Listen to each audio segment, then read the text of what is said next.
Hi everyone, welcome back to the channel. Today we're leveling up a simple dress bodice with a gorgeous hand-stitched edging border.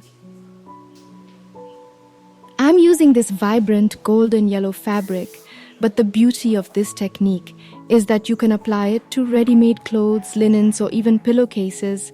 Let's get stitching.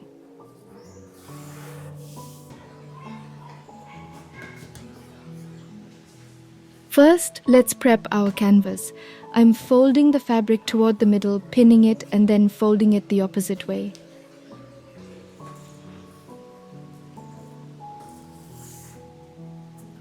This creates two clean edges, perfect for a vertical button line on a dress.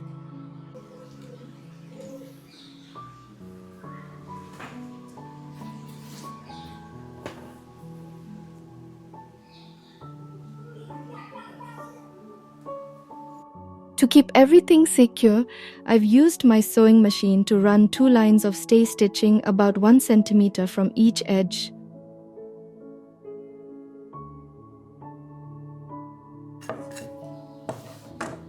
This gives us a nice 2-inch gap to work our hand embroidery magic. Have popped my fabric into a wooden hoop to keep the tension even, but feel free to go hoopless if you prefer. Now for the handwork. I'm using a dark green floss separated into 4 strands for a bold look.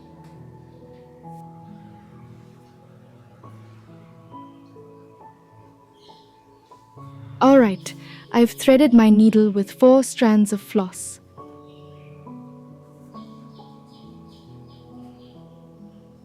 Now we're ready to start stitching. To keep things neat, I'm starting from the back of the folded edge. This hides our starting knot perfectly inside the fold.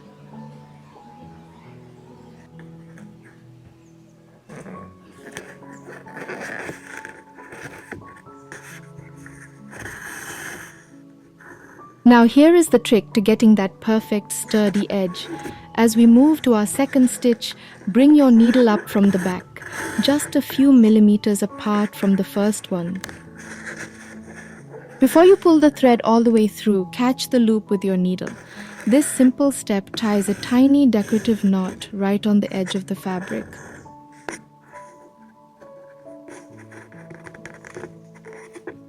See how that locks the stitch in place? It prevents the thread from sliding and creates a beautiful textured ridge that looks like a professional braid.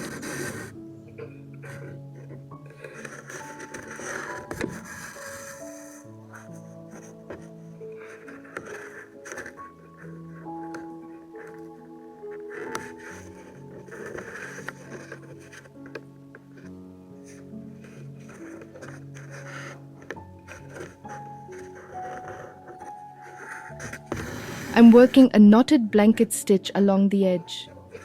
This adds a little more texture and grip than a standard blanket stitch.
always recommend cutting your floss no longer than the distance from your fingertips to your elbow, 45 to 50 centimeters.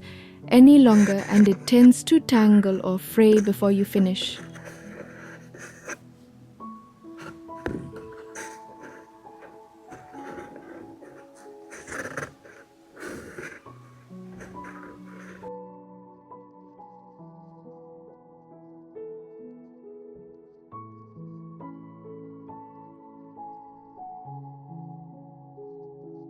Now eventually your thread is going to run short, but don't worry, we can join a new one without breaking the pattern. Take your needle to the back of the folded edge, but leave a tiny loop of the old thread on the front. Now bring your new threaded needle up through that same loop. Once you've threaded the new floss through, pull it snug to close the loop.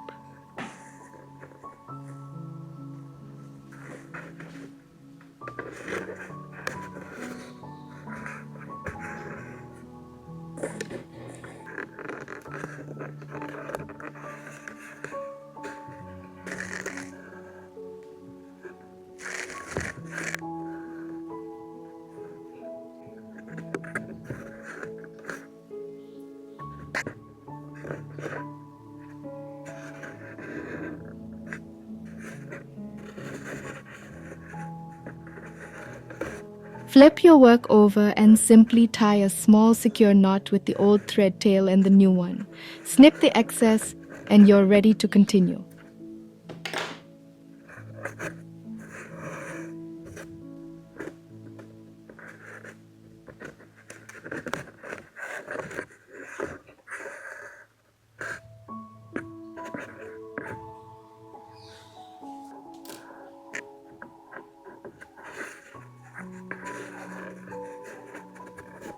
Once the first side is done, we'll mirror the exact same process on the other side.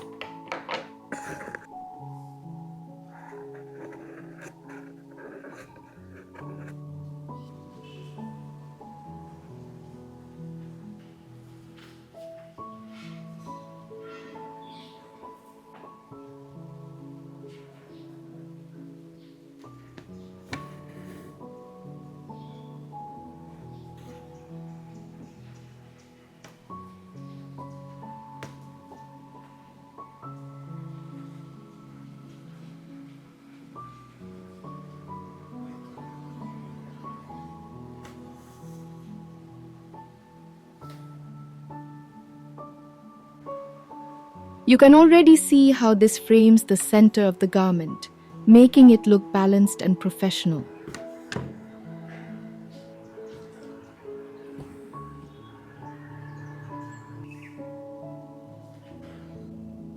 To take this from simple to elegant, we're adding a detached buttonhole stitch along the edges of our previous stitches.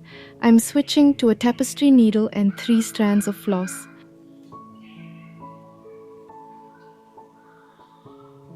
Starting at the edge, I'm weaving the needle through the legs of the blanket stitches we just made. We aren't even piercing the fabric anymore. We're essentially building a tiny lace bridge on top of the green base.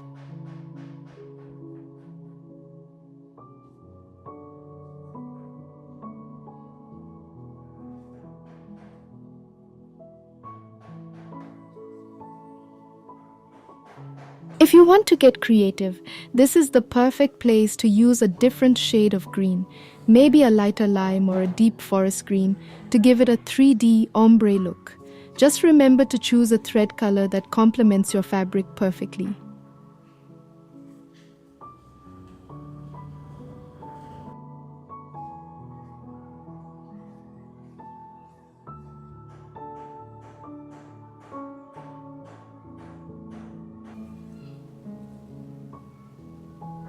And remember, this isn't just for bodices. This exact same technique works beautifully on the cuffs of a sleeve to tie a whole outfit together, or along the hem of a skirt for a heavy high-end drape. The possibilities are endless once you have the technique down.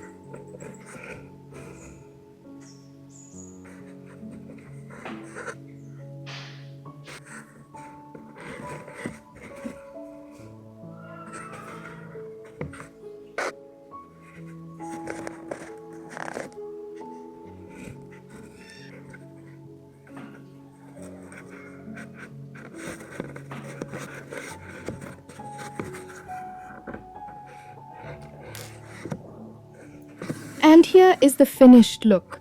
To finish the bodice, I've added classic black buttons down the center. This would look equally amazing on sleeve cuffs or the hem of a skirt. What do you think? While I used these classic black buttons for a bold contrast, don't be afraid to experiment with mixed media. You could use fabric-covered buttons made from your thread scraps for a seamless look, or even tiny pearl beads for a touch of vintage glamour.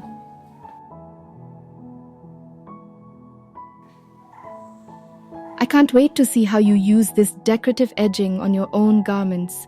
Happy stitching, and I'll see you in the next project.